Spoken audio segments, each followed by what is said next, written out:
Betrayal always lurks where you least expect it, and trust can shatter like fragile glass. Picture a lavish wedding ceremony, glistening chandeliers, a groom waiting with an adoring smile, and a radiant bride walking down the aisle. The only catch: the groom's wife is still alive, pregnant, and about to crash the celebration in a way no one sees coming.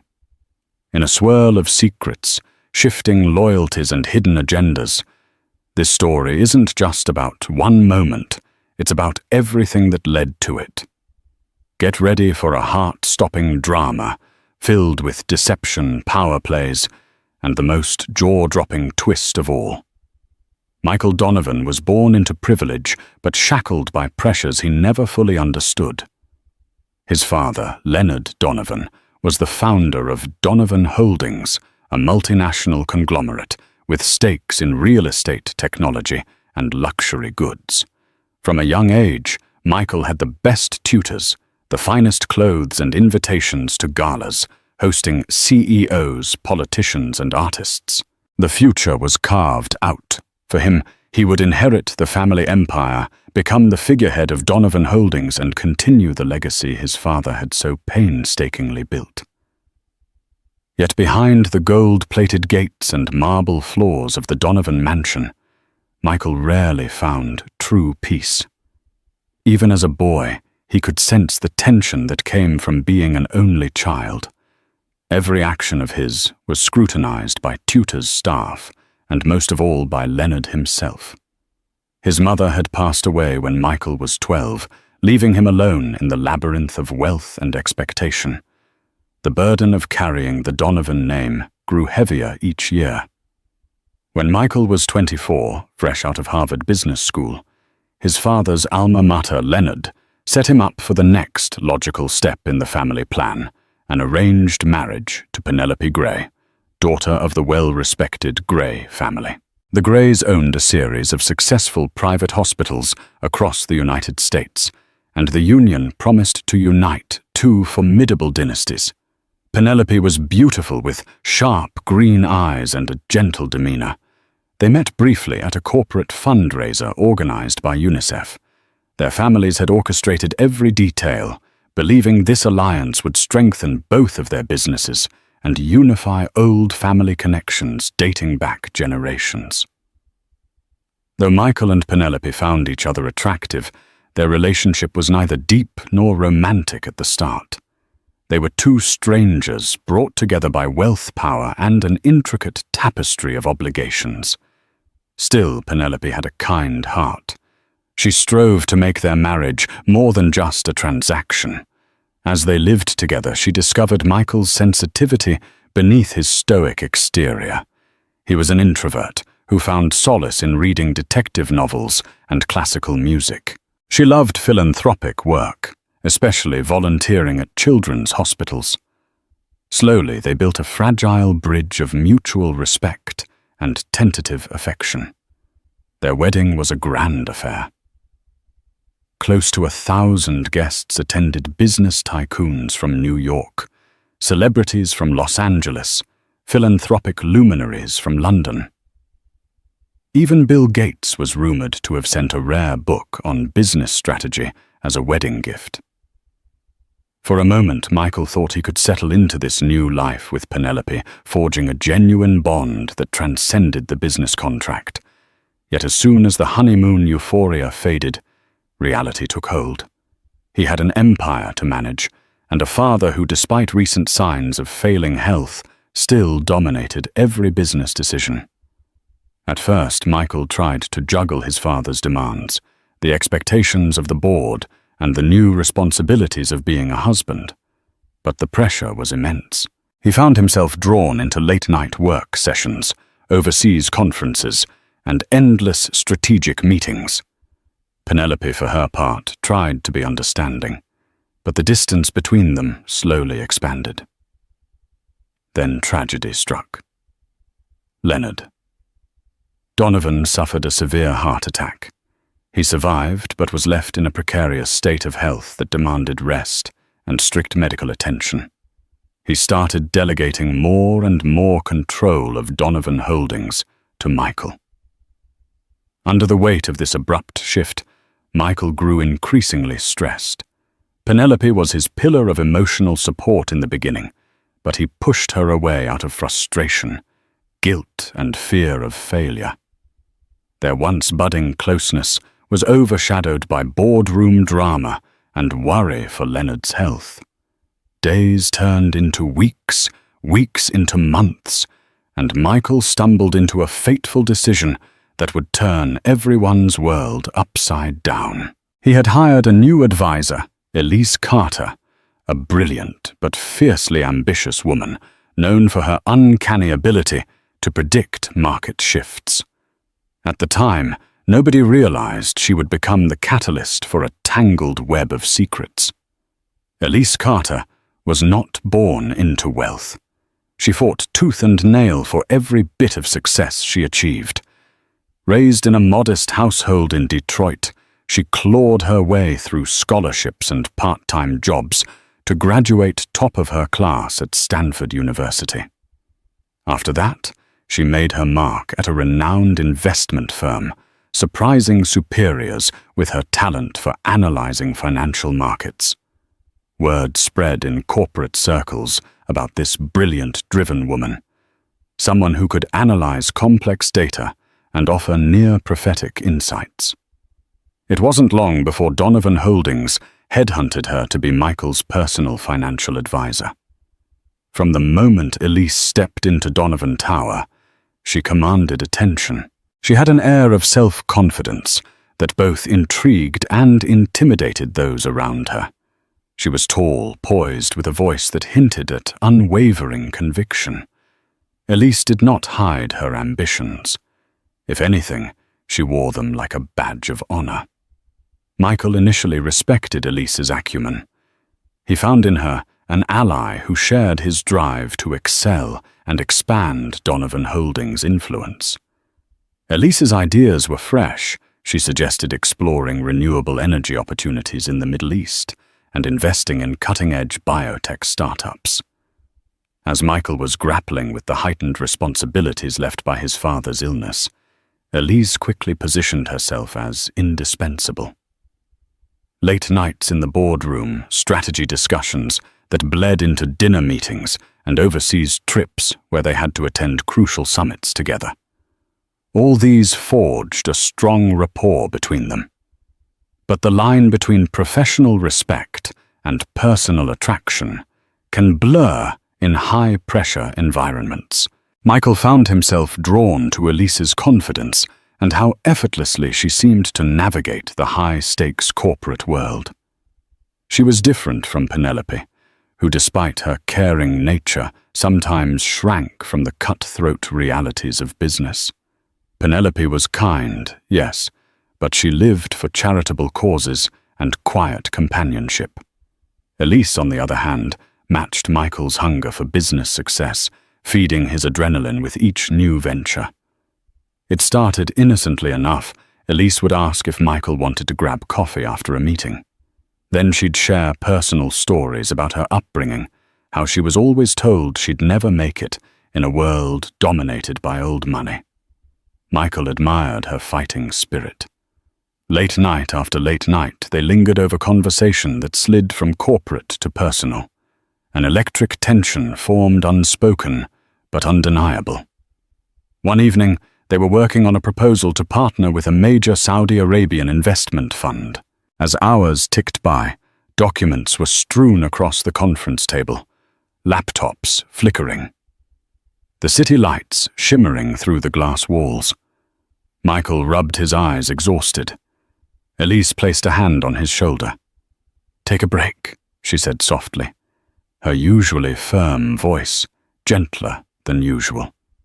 "We'll think clearer if we rest for a moment." Her touch lingered. In that silence, Michael felt something shift. They locked eyes. Elise had a look that was both compassionate and fiercely determined. In that moment, it seemed that the entire future hinged on a single choice to step back or step closer. Michael was the first to break the tension, by muttering a half-baked excuse to get some air. But that night, he went home, filled with guilt. Penelope was asleep when he arrived, a half-read novel about pediatric care slipping from her hands. He stood at the doorway to their bedroom, quietly wrestling with his disloyal thoughts. He convinced himself that his attraction to Elise was temporary, a manifestation of the stress he was under. The next morning, he resolved to keep things strictly professional. Yet the pull toward Elise only grew stronger. She was cunning enough to sense his inner conflict and feed into his needs, be it professional validation or emotional relief. Over time, the boundaries eroded. They shared passionate looks that turned into clandestine dinners, then stolen weekends under the guise of international business trips.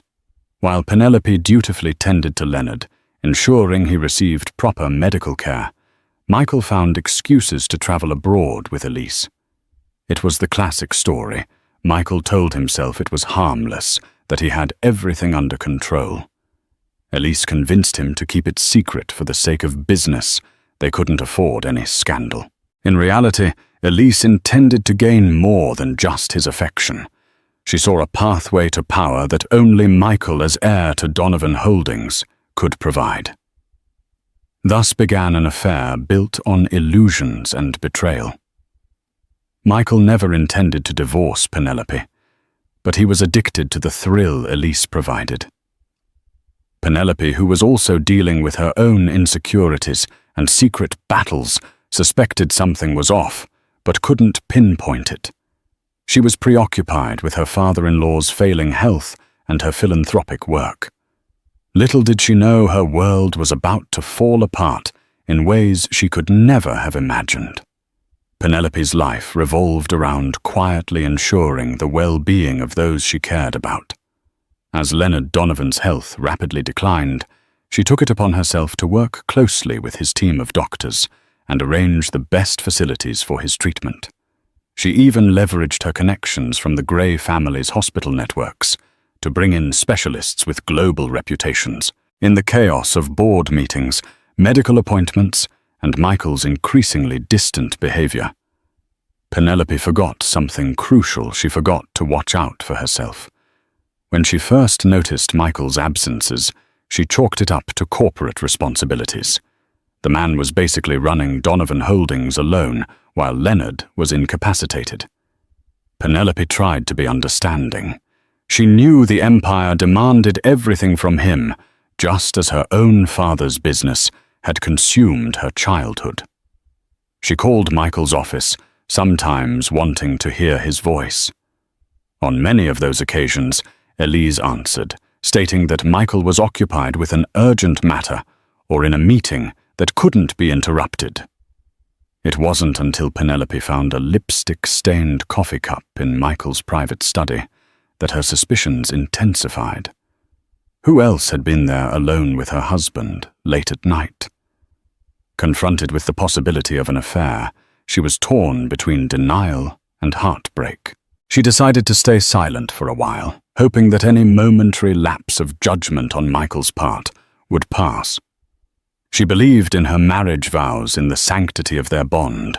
Even if it was arranged, she had come to genuinely care for him. Simultaneously, Penelope began to feel unwell.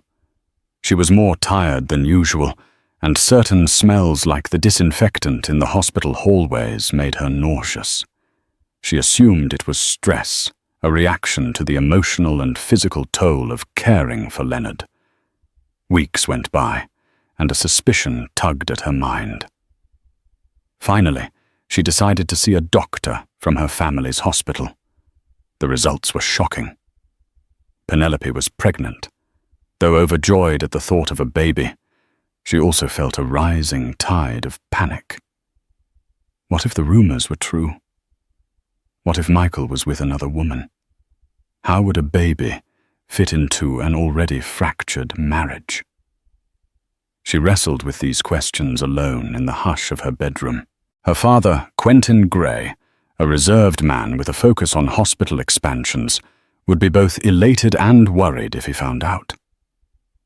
Given the condition of Michael and Penelope's relationship, she decided to wait before making any announcement. That wait, however, stretched longer than anticipated because of a startling turn of events.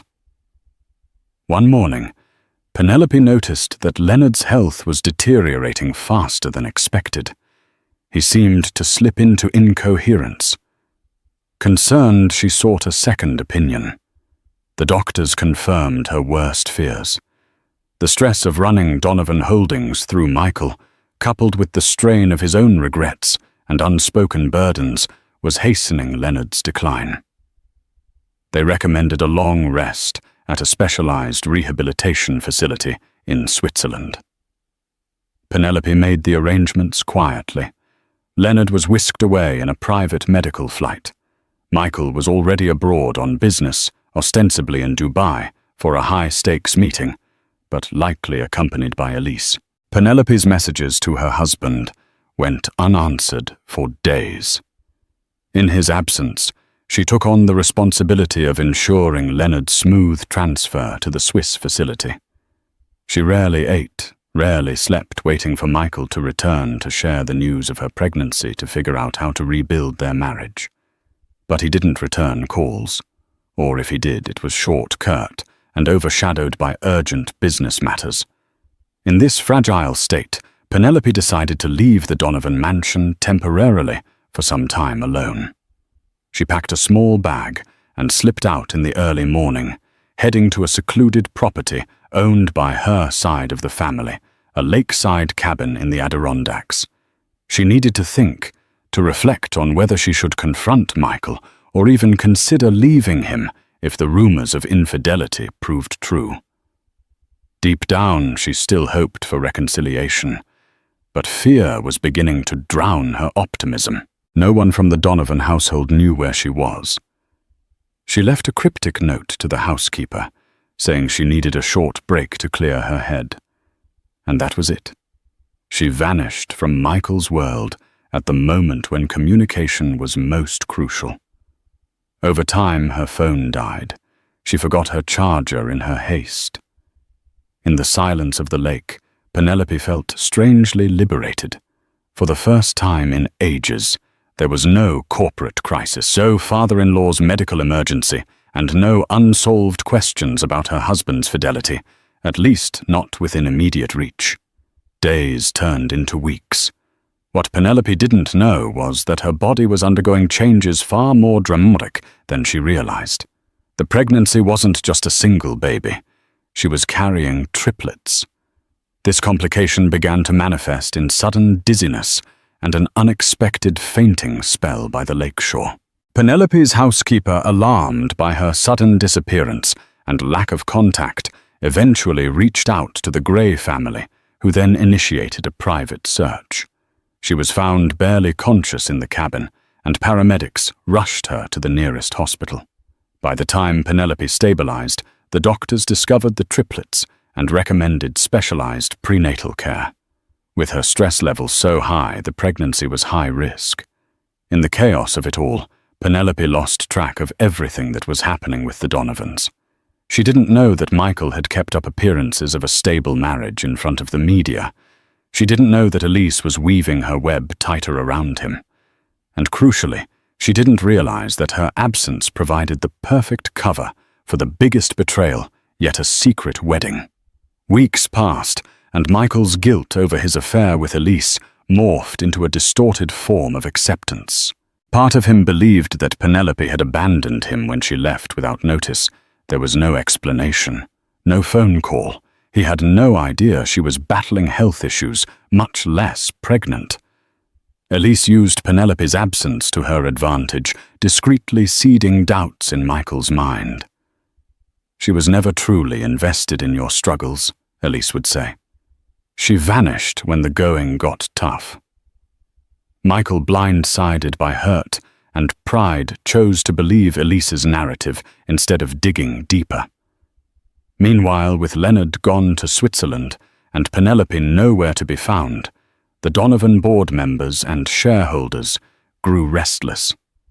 They needed stability at the helm. Elise aware of this whispered, subtle suggestions to Michael. The board might feel more confident if you appeared settled. The media's starting to speculate about your wife's disappearance. A new marriage, a fresh start, could quell rumors. It was a radical idea, but Michael, vulnerable and emotionally frayed, entertained it. Despite the unorthodox circumstances, Elise was persuasive. She pointed out that Penelope had vacated the Donovan mansion, and that no one, not even her family, seemed to know her whereabouts. In truth, the Gray family had tried to contact Michael, but Elise intercepted calls and messages, feeding him only selective information. She painted a picture in which Penelope's leaving was final, that she had run away, because she couldn't handle the pressure. Michael, angry and convinced he'd been deserted, allowed this narrative to fester. Elise enlisted the help of her own network, a private officiant willing to conduct a discreet ceremony, a luxury resort outside the country, specifically in Greece, where paparazzi were less likely to pry. Elise even coordinated a handful of the Donovan Holdings executives who were sympathetic to her cause or wanted to curry favor with the new power couple to be their witnesses.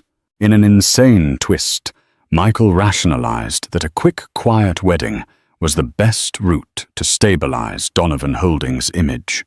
He had convinced himself that Penelope was gone for good.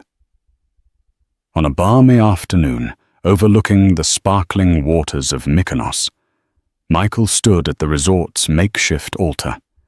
Elise wore a sleek, white designer gown. Only a small cluster of guests attended, most under confidentiality agreements. The officiant recited the vows, and each word felt like a dagger twisting deeper into the memory of Michael's first marriage. Yet he pressed on his emotions, clouded by anger, betrayal, and Elise's influence. When he slipped the ring onto Elise's finger, it was done. Michael Donovan was now a bigamist. The wedding night was lavish. A private dinner on the beach, fireworks lighting up the sky, champagne poured into crystal flutes.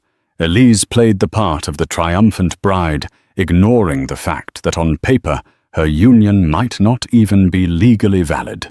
Michael, slightly inebriated, allowed himself a fleeting moment of relief, as though he'd outrun his personal demons. They danced under the moonlight, each step carrying him further from the life he once shared with Penelope. In the midst of the revelry, Elise pulled Michael aside and confided in him that she had negotiated a crucial business deal with a tech mogul named Aaron Johnson, a real-life power player in Silicon Valley, who was rumored to be the brains behind multiple AI startups. If Donovan Holdings could secure Johnson's latest project, it would mean billions in future investments. Elise insisted that they meet him in Hong Kong the following week, sealing the deal that would cement Donovan Holdings at the forefront of cutting-edge technology. Drunk on the euphoria of a new beginning, Michael agreed without hesitation. Maybe Elise was right. This was a fresh start, a chance to break from the burdensome past. A wave of determination flooded him. He would take Donovan Holdings to new heights, show the board he was a leader, and prove that he didn't need anyone who abandoned him. In that surge of self-righteous conviction, Penelope became little more than a memory, an inconvenient chapter of his life he was prepared to close. Little did he know that Penelope's absence was never her choice, that she was alone in a hospital, fighting for her health and the health of their unborn children. As Michael prepared for a flight to Hong Kong with his new wife, fate was setting the stage for a shocking turn of events that would soon come crashing down on them. A swirl of coincidences, hidden loyalties, and a certain company seal still under Penelope's control would soon rewrite all their lives. Donovan Holdings was in chaos behind the corporate facade. Rumors circulated among employees that something was amiss at the top. Why had Penelope vanished?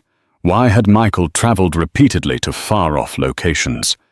And why did Elise Carter, once just an advisor, now walk the halls like she was the new queen?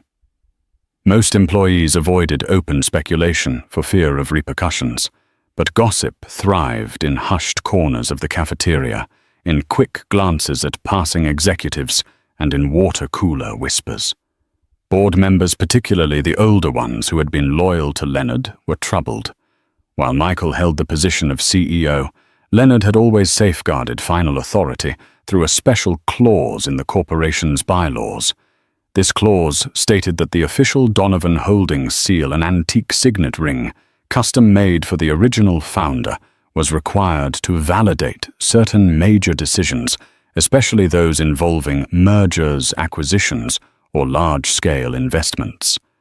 The board could not proceed with major deals without that seal being stamped on official documents, and that seal was missing. It had been in Leonard's possession up until his sudden departure to Switzerland, but according to the staff at the Donovan mansion, Penelope had been the last person seen with it, making sure it was safely stored. Why had Penelope taken it? No one had an answer. In her absence, key decisions were on hold, hampering day-to-day operations. Michael tried to push forward anyway, but whenever he tried to finalize a deal, he was asked about the official seal. He would bristle and dismiss the question, claiming it would turn up soon. Elise, too, tried to reassure the board that everything was under control. But anxiety was mounting Donovan. Holdings was hemorrhaging money on stalled projects. Competitors, aware of their internal issues, were circling like sharks, waiting to snatch away valuable contracts. Michael was fuming. Each time he demanded an update on the seal, Elise tried to calm him, saying that once they got the new investment from Aaron Johnson, the board wouldn't dare question their authority. But deep down, Michael knew the seal was more than a mere artifact. It symbolized legitimacy in the eyes of the old guard, who still revered Leonard's legacy. Without it, Michael's position was precarious, and behind closed doors, some board members even whispered about challenging Michael's leadership if he couldn't produce that seal soon. Amid this turmoil, Elise cunningly positioned herself as Michael's protector. She managed communications with the PR team, carefully crafting messages about Penelope's extended trip to see her relatives, while ensuring no one could reach the Gray family directly. She also isolated Michael from potential allies, ensuring only her version of events was repeated back to him. Publicly, she made subtle appearances as Michael's new partner, but not so openly as to invite scandalous headlines. She wanted to usurp power, but carefully enough to avoid a backlash from the conservative board members who still expected a respectable CEO and a stable family image. Meanwhile, Penelope's father, Quentin Gray, grew increasingly suspicious. Why had no one from Donovan Holdings acknowledged Penelope's condition or sent well wishes? Where was Michael? Despite repeated attempts to contact the Donovans, all he got was stonewalling by unknown staff. Finally, he decided to handle matters himself. He reached out to his own network, which included private investigators and trusted friends in corporate circles. A few discreet inquiries revealed a disturbing pattern of Michael's overseas trips and Elise's growing influence. Alarmed, Quentin planned to make a public statement exposing the truth if Michael didn't respond. Just as tensions reached a boiling point, news broke that Michael and Elise were attending a high-profile tech conference in Hong Kong to sign a deal with Aaron Johnson's group. The entire Donovan board tuned in to watch the live-streamed panel discussion, hoping to see some semblance of leadership from Michael. Instead, they saw him appear flustered when a journalist asked about Penelope's whereabouts. Elise smoothly intervened, offering a canned response about Penelope being busy with charitable commitments. To make matters worse, the deal they were there to seal could not be finalized because the Donovan seal was required on the official contract. In front of cameras and an international audience, Johnson's legal team politely insisted on proper formalities. Michael hemmed and hawed, trying to delay. But the damage was done. People smelled blood in the water. If Donovan Holdings couldn't produce the sign of their patriarch's blessing, what else were they missing? Elise covered for him as best as she could, promising that the seal would be provided once they returned to the US. The conference ended on an awkward note with no contract signed. Over dinner, Michael raged about the humiliating turn of events. Elise assured him they would come up with a plan, but doubt shimmered in her eyes. She knew that without Penelope or the seal, her elaborate scheme to control Donovan Holdings was teetering. Yet neither she nor Michael had any idea that Penelope's health crisis was stabilizing and that she was preparing for a grand return. When Penelope discovered the extent of Michael's deception, it wouldn't just be her heartbreak fueling her actions. It would be her maternal instinct to protect her unborn children and preserve Leonard's legacy. Penelope awoke in a hospital suite in Manhattan, surrounded by warmth and the constant hum of medical machinery. She blinked disoriented at first, until memory seeped back the lakeside cabin. Her dizziness, the eventual rescue by the Gray family's private search team. Gradually she turned her head to see her father, Quentin, sitting in a chair beside her bed, his face etched with relief and worry. "Where am I?" she managed, her voice ragged from lack of use. "At Gray Memorial Hospital," Quentin replied softly, standing to hold her hand. "You passed out. We found you just in time." Slowly the doctors and nurses filled in the gaps. Penelope was pregnant with triplets. The high-risk nature of the pregnancy, coupled with extreme stress and insufficient rest, had led to fainting spells and complications. Fortunately, they had intervened in time. She still required close monitoring, but her condition was stable enough for her to remain conscious and coherent. Over the next few days, Penelope focused on healing. She received intravenous nutrients, carefully prepared meals, and moral support from her father and a few trusted friends. Notably, absent from her bedside was Michael. She could hardly believe he hadn't contacted her, especially after hearing about her hospitalization. Concern turned into a crushing sense of betrayal. Although she had left the mansion abruptly, she assumed Michael would have been informed by someone if he cared. It was Quentin who broke the news about Michael's affair. Penelope listened in stunned silence as her father described how the Gray family's discreet investigation revealed intimate photos of Michael and Elisa in Mykonos, swirling speculation about a secret wedding and the ongoing corporate meltdown at Donovan Holdings due to the missing seal. For a moment, Penelope couldn't breathe, every nerve ending aflame with shock and heartbreak. She had suspected Michael of straying, but a wedding. Her first thought was of the children growing inside her. She felt a fierce protectiveness welling up. This wasn't just a personal betrayal anymore.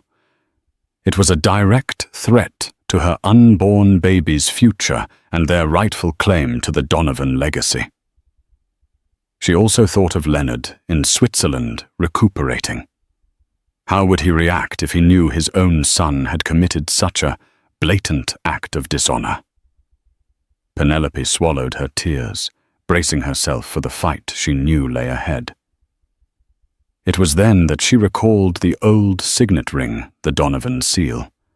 Leonard had entrusted it to her just before leaving for Switzerland, insisting she safeguard it until Michael found his way. At the time, Penelope hadn't fully understood its significance.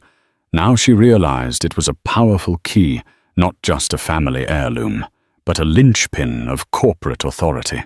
Penelope vowed to keep it hidden until she could confront Michael about his actions and ensure the board understood what was happening. With her father's support, she set a plan in motion. She'd remain in the hospital for another week under tight security. She'd build her strength consult with specialists to manage her pregnancy and coordinate with a hand-picked legal team. Quentin had connections in New York's elite law circles, people known for their discretion and loyalty to the Gray family. A press conference was possible, but she needed to tread carefully. The wrong move could destabilize Donovan Holdings even further and tarnish the Gray family name. Each day, Penelope's resolve hardened.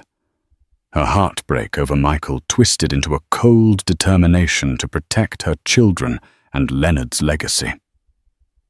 She understood now that Elise wasn't merely a fling. She was a threat of epic proportions, a cunning opportunist who had manipulated Michael to her side. Still, Penelope was not one to wallow.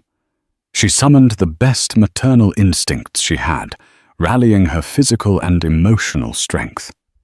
Meanwhile, her father kept feeding her updates, how the Donovan board was up in arms, how Michael's big deal in Hong Kong stalled, how various tabloids were sniffing around for stories.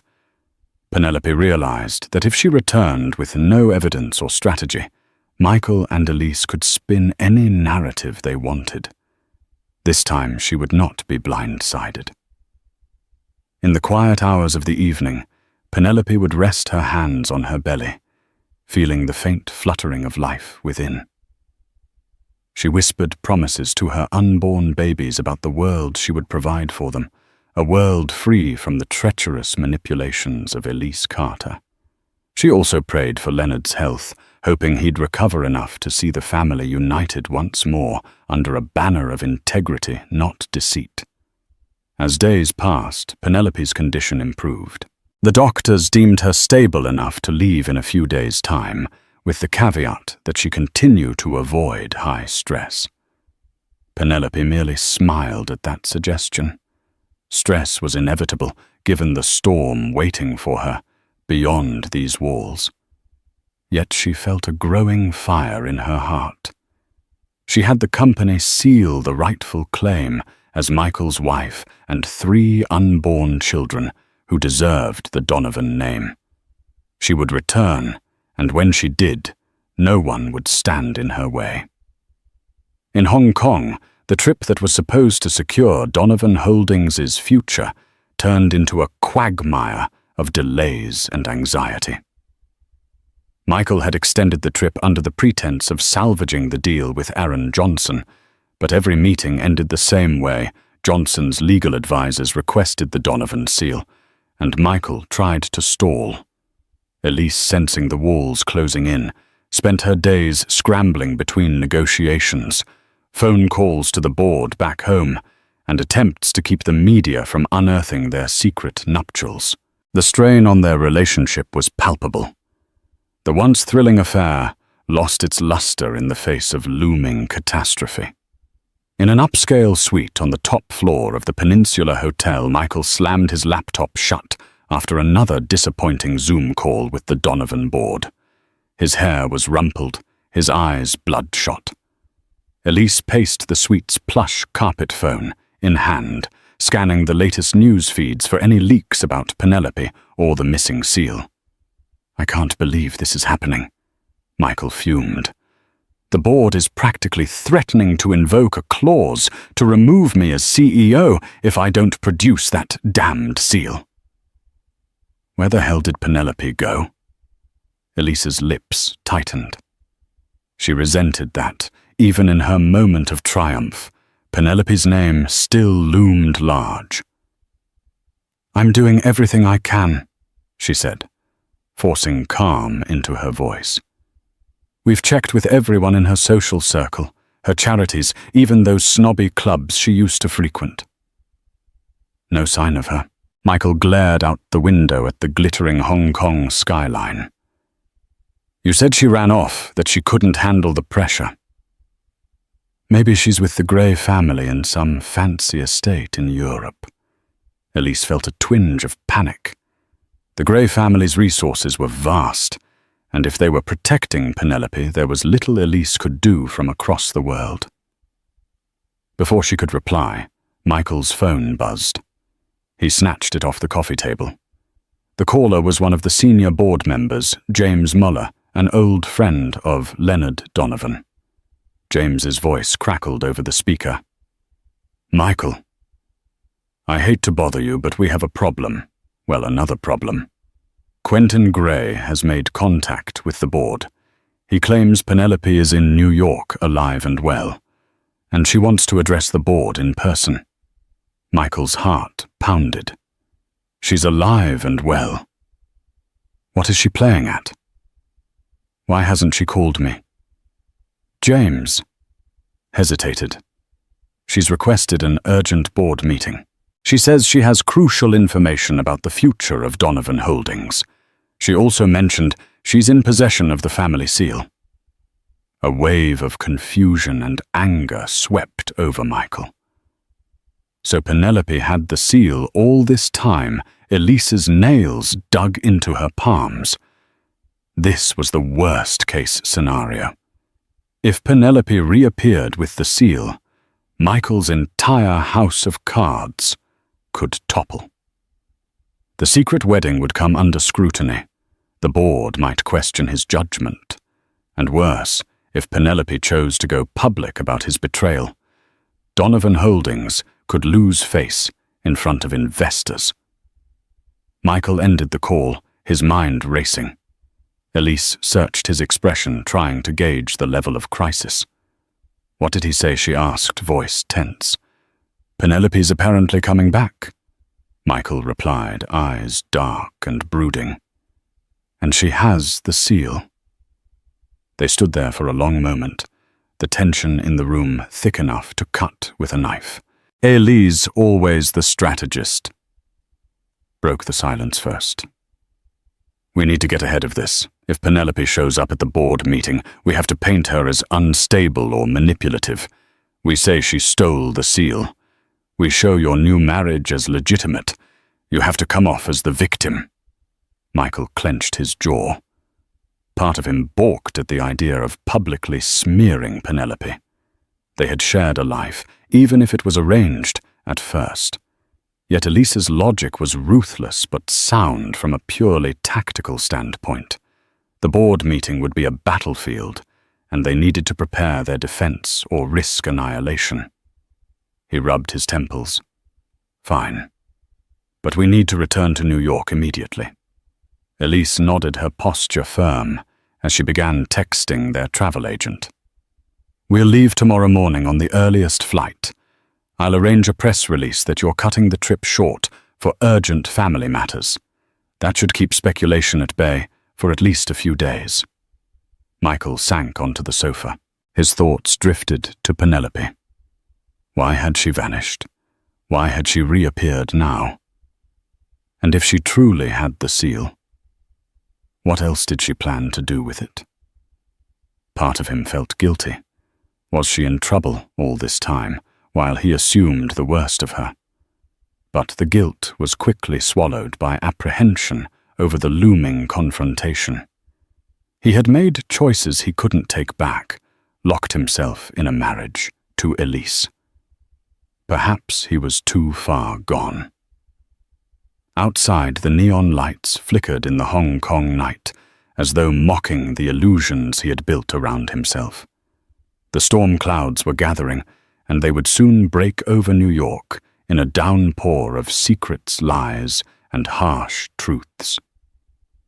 Penelope arrived at Donovan Tower in a sleek black sedan, accompanied by Quentin Gray and two of his trusted lawyers. Though her steps were measured and calm, her heart thundered with anticipation.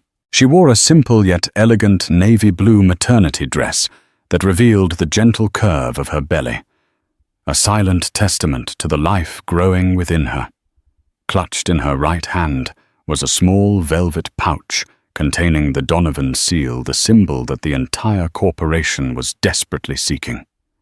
Outside the tower, curious onlookers and reporters clustered hungry for a scoop. Questions rang out about her disappearance and rumored pregnancy, but she ignored them, ducking into the building with determined grace.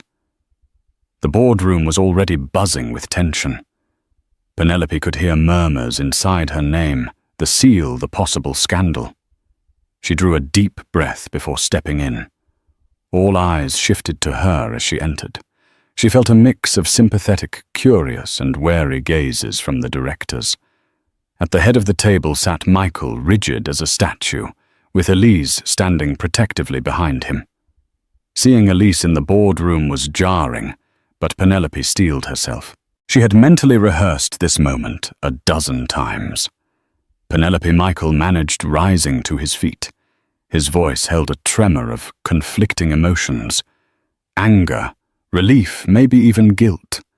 Elise's eyes narrowed, her expression unreadable, yet hostile. Penelope inclined her head politely at Michael before addressing the board. "Thank you all for allowing me to speak today. I know my abrupt absence caused confusion. I regret any strain it placed on Donovan Holdings." James Muller, the senior board member who had informed Michael of Penelope's return, welcomed her. "We're grateful you're here.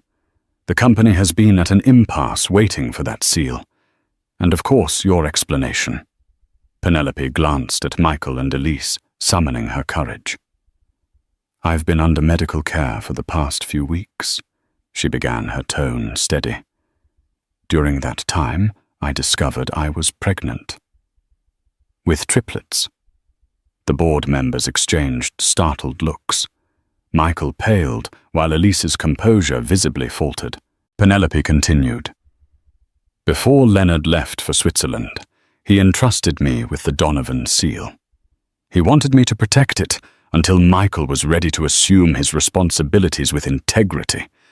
He was worried about undue influences that might steer Michael away from his true path." She paused for effect, letting her gaze rest on Elise. The message was clear. Elise took a step forward, her voice sharper than she intended. "Is there a point to this story?" "We've waited weeks," Penelope cut her off. "I'm not done, Elise." The quiet authority in Penelope's tone was like a slap to the face. Elise froze, stunned by Penelope's newfound assertiveness. Quentin Gray spoke up, his gravitas filling the room. "Donovan Holdings is a cornerstone of American industry. My daughter has acted according to Leonard Donovan's wishes. Today she has returned to ensure the rightful stewardship of the company." Michael cleared his throat. "And what exactly does that mean?" Penelope. His eyes flicked to her belly, then back to her face. "Why didn't you contact me? Why keep the seal hidden?" She looked at him, sorrow mixed with disappointment. "I did try at first, but every attempt to communicate was blocked or intercepted. I have proof of calls to your office that never reached you, emails that bounced back. I thought you'd deserted me, Michael, until I found out the truth about your relationship with Elise." A hush settled over the room, broken only by the faint hum of the air conditioning. Elise visibly bristled. "We don't need to discuss personal matters in a business setting." The board. Penelope raised a hand, stopping her mid-sentence. "Let's not fool ourselves. The personal and the professional are deeply intertwined here. If this was just an affair, that would be one thing. But you manipulated corporate decisions, withheld crucial information, and jeopardized contracts. And now there's the matter of a secret marriage." A collective gasp went around the table. Several board members exchanged alarmed glances. Elise's eyes flared, but she couldn't deny it. She and Michael had no official license recognized in the state. They had tried to keep the ceremony in Mykonos under wraps, but rumors had leaked. One of the board members, an older woman named Bella Chang, spoke up. "Is this true? Michael, did you marry Elise without finalizing your existing marriage to Penelope?" Michael's shoulders slumped under the barrage of scrutiny. He had no defense except a vague attempt to excuse his actions. Penelope left me, and there was pressure. I was told she'd abandoned her position, that the board needed stability. And you believed that Penelope's voice quivered with hurt. You didn't even try to find me to talk to my father to question Elise's narratives. Michael looked lost, trapped in a web he helped create. Elise tried to salvage the situation.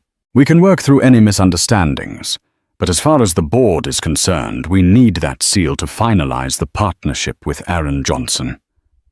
Penelope pulled the velvet pouch from her handbag, holding it up. The glint of the antique signet ring caught the fluorescent light. Here it is, the Donovan seal.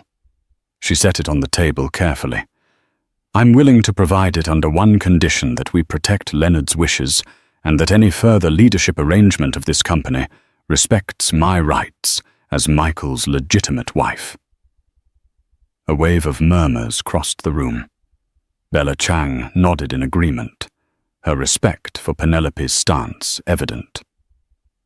James Muller cleared his throat. What do you propose? Mrs. Donovan. Penelope met the eyes of each board member one by one. Until Leonard recovers fully, I suggest that any major decision, including finalizing deals like the one with Aaron Johnson, must require signatures from both Michael and me. I will remain listed as a co-trustee of the Donovan estate.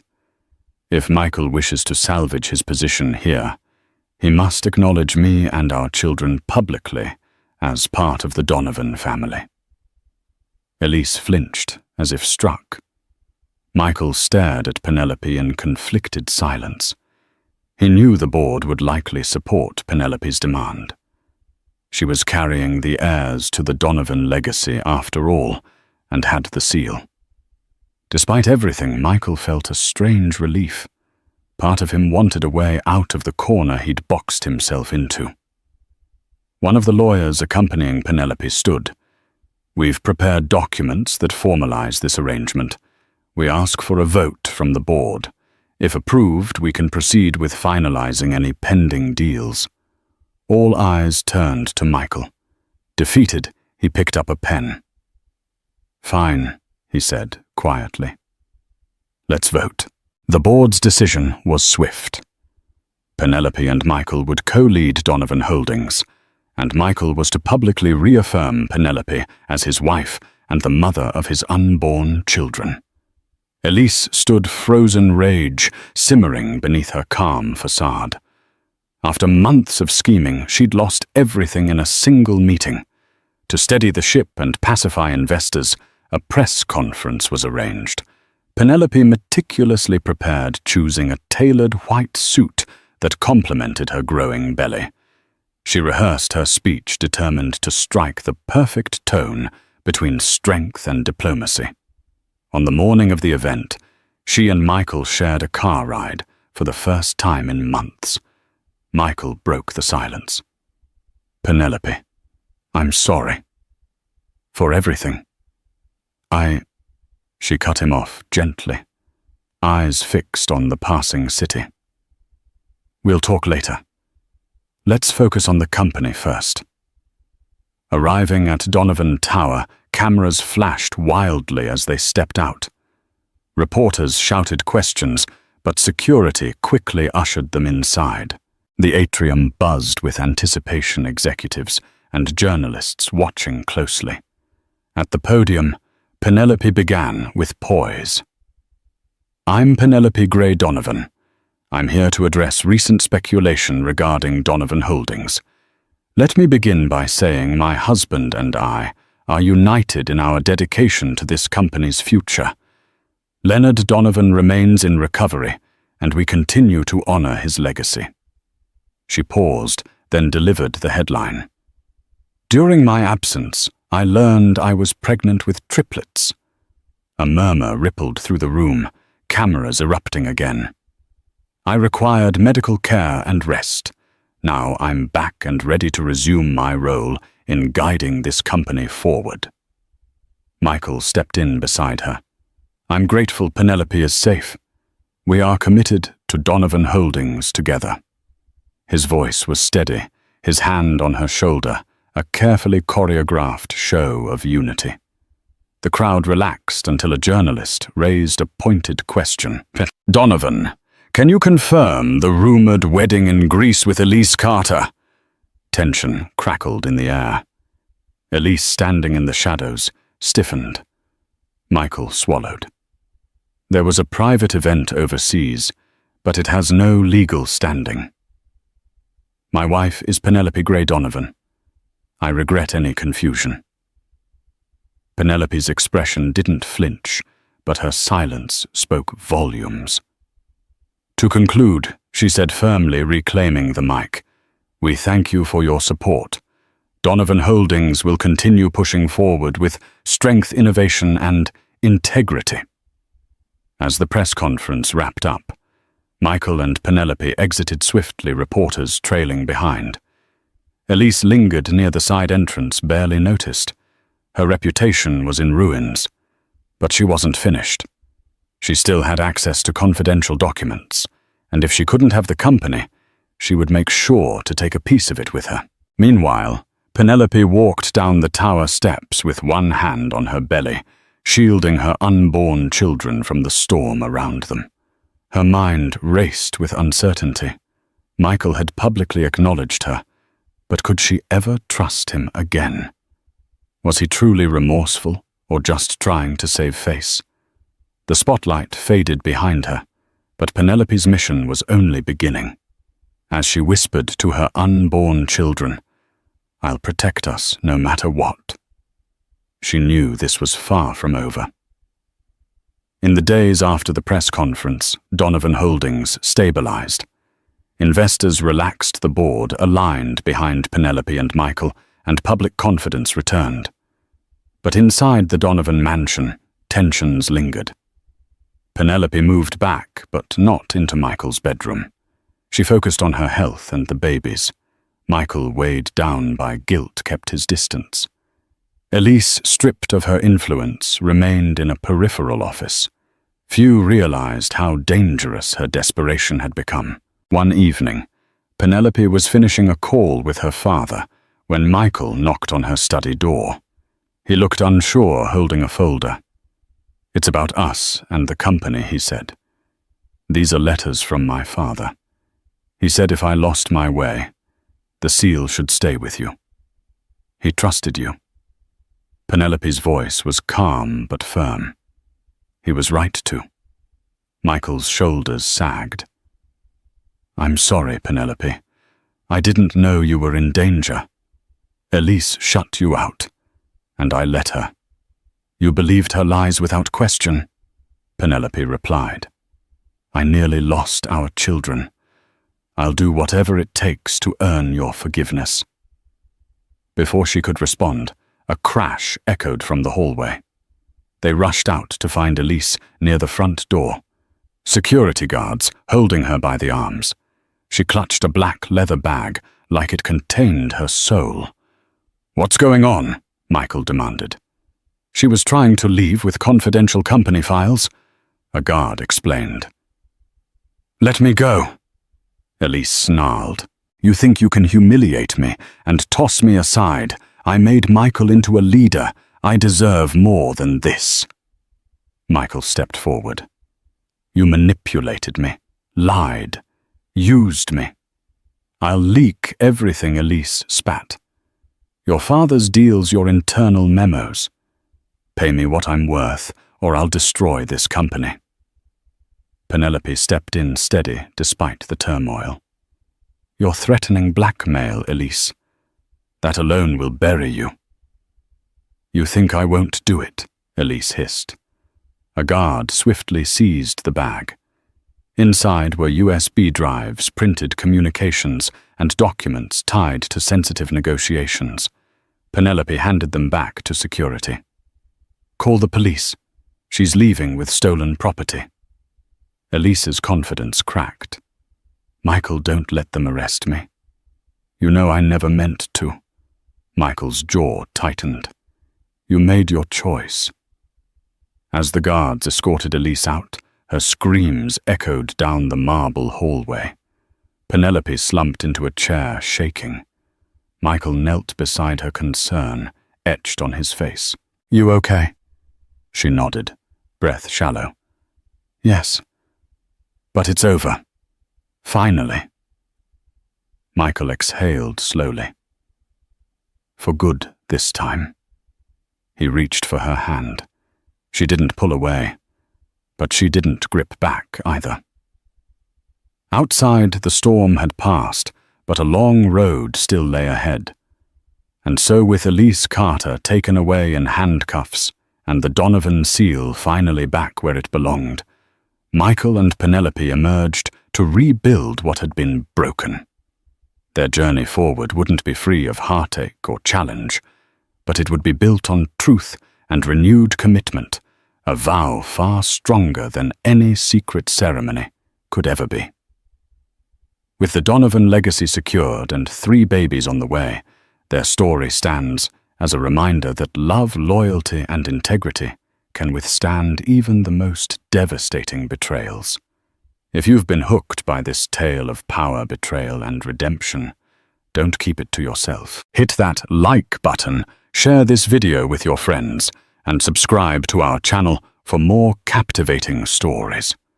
Your support helps us continue unearthing dramatic real-life sagas that keep you on the edge of your seat.